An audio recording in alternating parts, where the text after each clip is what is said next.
Welcome to college tutor. This is Mircha, your legal mentor. तो अभी तक के हमने अपने कॉपीराइट में कई सारे टॉपिक्स को डील कर लिया है with landmark cases. So if you want to go through those topics, अगर आपको पढ़ना है, if you want to visit through those topic, तो आप क्या कर सकते हैं, कॉलेज ट्यूटर के प्लेटफॉर्म पे जाकर उन सारी वीडियोस को देख सकते हैं, क्योंकि वहां पे हमने आप सब के लिए एक आईपीआर पे लेक्चर सीरीज टाइप का लेके आए हैं हम सब आपके लिए। तो आप क्या कर सकते हैं, वहां पे जाके उन सारी वीडियोस को देख सकते हैं। ठीक है, तो चलिए आज की इस वीडियो को करते हैं स्टार्ट, जिसमें कि हम पढ़ने वाले हैं म्यूजिकल वर्क के बारे में। What exactly is musical work और कब हम उसे म्यूजिकल वर्क को ओरिजिनल मानेंगे, इसके बारे में हम करने वाले हैं डील। ठीक है, so without any delay let's start our today's video. तो कॉपीराइट में आप देखेंगे ना, म्यूजिकल वर्क को डिफाइन किया गया है as a work consisting of a music. कोई भी अगर काम है, ठीक है, अगर उसमें म्यूजिक है and includes any graphical notations. अब ये ग्राफिकल नोटेशंस क्या है, यहाँ पे जो आप पिक्चर में देख रहे हैं ना, उसको हम कहते हैं एज अ ग्राफिकल नोटेशंस।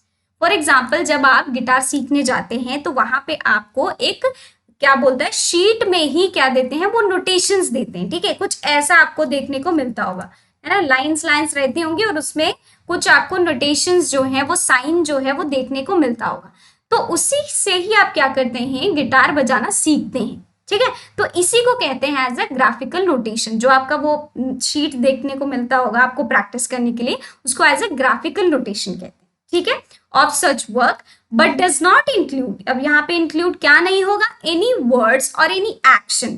ठीक है, इंटेंडेड टू बी संग, स्पोकन और परफॉर्म्ड विद द म्यूजिक। अगर म्यूजिक के साथ कोई भी आप क्या कर रहे हैं, एक्शन परफॉर्म कर रहे हैं, ठीक है, that is excluded from the term of musical work. अगर आप क्या कर रहे हैं, ऐसा दिखा रहे हैं, उस म्यूजिक के साथ आप गा रहे हैं, that will B also excluded from the term of musical work. या फिर आप बोल रहे हैं या कुछ उस म्यूजिक के साथ परफॉर्म कर रहे हैं, देन एंड ऑल्सो वो जो सारी चीजें होंगी वो म्यूजिकल वर्क में नहीं आएंगी। सो म्यूजिकल वर्क क्या होता है, म्यूजिक इटसेल्फ। ठीक है, ठीक है, मान लीजिए कोई मेलोडी है, ठीक, और उसको मतलब बनाया जा रहा है, कंपोजर जो है उस मेलोडी को लाए हैं, रिप्रेजेंट कर रहे हैं, that is what they call as a musical work में आएगा।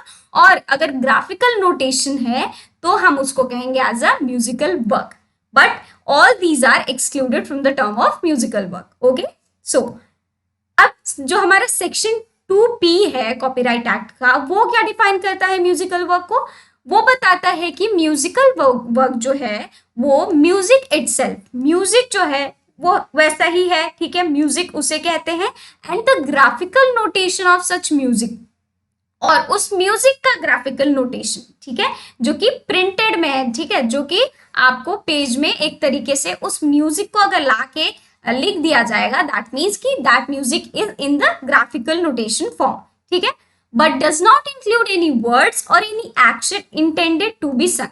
ठीक है, उसके साथ म्यूजिक के साथ साथ सेम जो अभी हमने पढ़ा कि कोई वर्ड या फिर कोई एक्शन अगर चल रहा है या फिर आप ऐसा इंटेंड करें कि वो गा रहे हैं म्यूजिक के साथ, दैट विल बी एक्सक्लूडेड। ठीक है, स्पोकन और perform with the music. Therefore the statute has made a distinction between musical work and a song which may or may not be without music।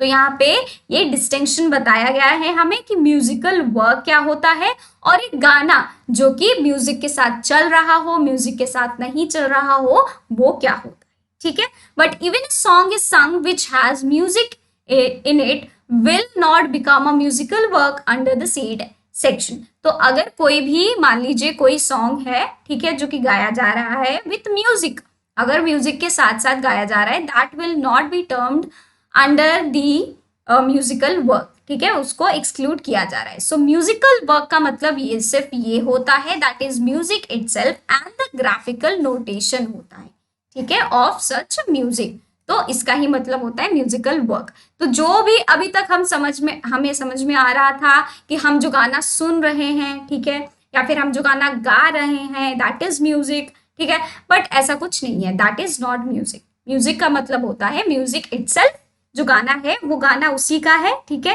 वो वैसे ही है, that is music, and the graphical notation of that music, इसे हम कहते हैं as a musical work. ठीक है, चलिए केसेस के थ्रू समझ लेते हैं। These are all very important cases in the context of musical work. So in Indian Performing Right Society Limited versus Eastern India Motion pictures.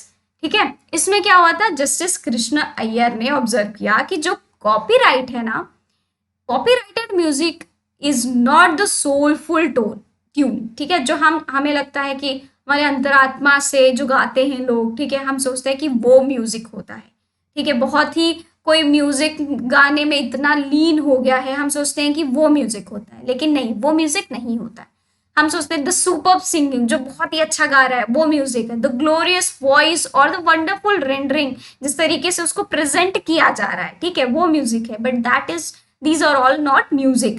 It is the melody or harmony reduced to print writing or graphic form. ठीक है, अब ये जो music है, जब उसको graphic form में ले आया जाएगा, मतलब प्रिंटेड फॉर्म में ले आ जाएगा, ठीक है, राइटिंग में लिया जाएगा, that will be termed as a musical work. The Indian music lovers throng to listen and be enthralled or enchanting by the nada Brahma, ठीक है, sweet concord of sounds, the raga, the bhava, ठीक है, लय, ये सारी चीज, एंड द सबमरीन और exciting singing. ठीक है, इतनी बात समझ में आ गई.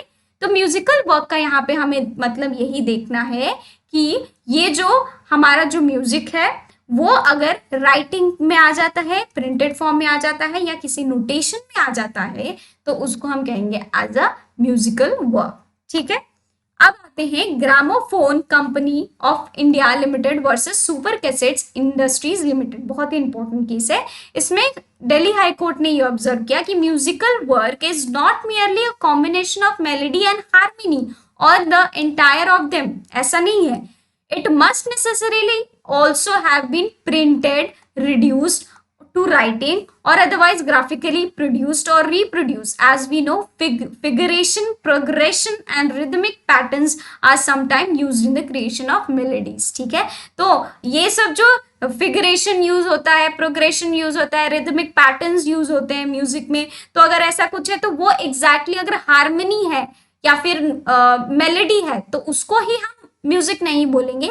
लेकिन अनलेस एंड अनटिल वो अगर प्रिंटेड फॉर्म में आ गया, राइटिंग में हो गया, तभी जाके हम उसको क्या कहेंगे, एज अ म्यूजिकल वर्क. ठीक है, अब इसी केस में ये हेड हुआ कि every musical composition has a structure, shape, that is the arrangement of individual elements. ठीक है, जो कंपोजर होता है ना, म्यूजिक कंपोजर, वो क्या करता है, म्यूजिक को बनाने के लिए क्या करता है, कई सारे स्ट्रक्चर्स या कई सारे शेप्स देता है. वो जो हम लोग सुनते नहीं है कि किसी किसी का राग और ये सारी चीजें होती हैं, तो that is also included in the music, है ना. और अरेंजमेंट बनाता है इंडिविजुअल एलिमेंट्स का so as to constitute a whole, and that musical notation means a visual record. ठीक है, और म्यूजिकल साउंड हर्ड और इमेजिन्ड, और सेट ऑफ म्यूजिकल इंस्ट्रक्शंस होते हैं उसमें. ठीक है, फॉर परफॉर्मेंस ऑफ म्यूजिक, उसमें इंस्ट्रक्शन दिए जाते हैं. मान लो कि अगर वो सही रिदम में या सही ट्यून में नहीं जा रहा है, तो उसको क्या कहते हैं हम, विजुअल हम देखते हैं तो उसको इंस्ट्रक्ट भी कहते हैं कि आप ऐसे नहीं ऐसे गाइए. ठीक है, during the performance its main element are pitch. ठीक, हाई पिच, लो पिच सुना होगा ना आपने इंडियन आइडल या कुछ जो म्यूजिक आप देखते होंगे, ठीक है, प्रोग्राम्स वगैरह, तो पिच जो होती है कि लो में गा रहे हैं, हाई में गा रहे हैं. ठीक है, location of musical sound on the scale. ठीक है, तो कोई गाने होते हैं जिसमें कि बहुत हाई पिच चाहिए होता है. ठीक, जैसे कि जो हमारे कैलाश खेर जी हैं, वो जब म्यूजिक कोई भी सॉन्ग गाते हैं तो that always need high pitch. ठीक है, और कई सॉन्ग्स होते हैं, Shreya Ghoshal and all these singers, वो हाई पिच में भी गाते हैं, लो पिच में भी गाते हैं, है ना. So most of you who belongs to the music, और अगर आप गाने सीखते हैं, ठीक है, सॉन्ग वगैरह, you must be knowing what all these are, है ना. Duration, timber. टिम्बर का क्या मतलब होता है पता है? टिम्बर का मतलब होता है क्वालिटी ऑफ म्यूजिकल साउंड. ठीक है, जिसमें कि क्या होता है, डिफरेंशिएट करने में आपको हेल्प मिलता है जब दो साउंड क्या होते हैं, they are in same frequency. जब दो साउंड सेम फ्रिक्वेंसी में होते हैं तो ये एक तरीके का म्यूजिकल क्या होता है, क्वालिटी होता है, जिसमें कि आप डिफरेंशिएट कर पाए कि ये म्यूजिक कौन सा है और ये म्यूजिक कौन सा है. ठीक है, उसी को कहते हैं एज हम टिम्बर. ठीक है, एंड वॉल्यूम.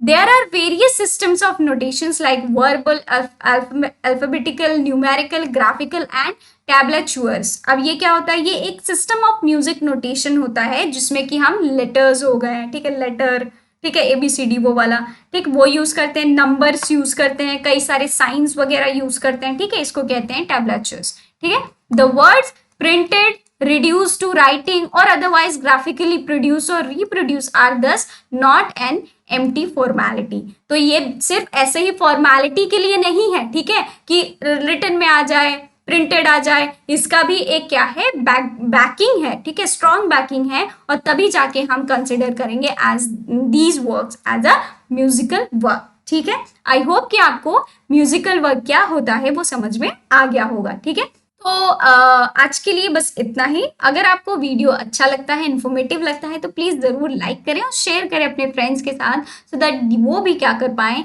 इन सब्जेक्ट्स को पढ़ पाए, ठीक है. तो मिलते हैं अपने अगली वीडियो में. Till then bye bye, take care, have a good day.